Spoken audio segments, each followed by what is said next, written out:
warahmatullahi wabarakatuh.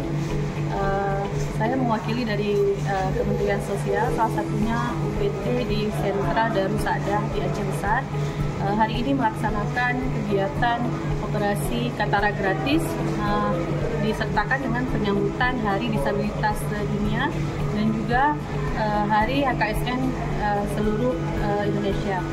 Untuk saat ini kita berada di wilayah Aceh Besar dan Banda Aceh sekitar putaran itu, dan kemudian kami memberikan operasi gratis dan dilakukan screening sebanyak 100 orang. Setelah terjadi screening berjumlah 13 yang kita temui untuk bisa dioperasi katarak.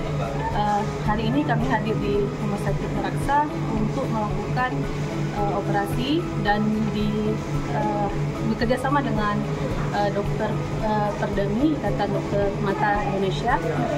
Ini yang sudah kedua kali dalam tahun 2022 dan 2023.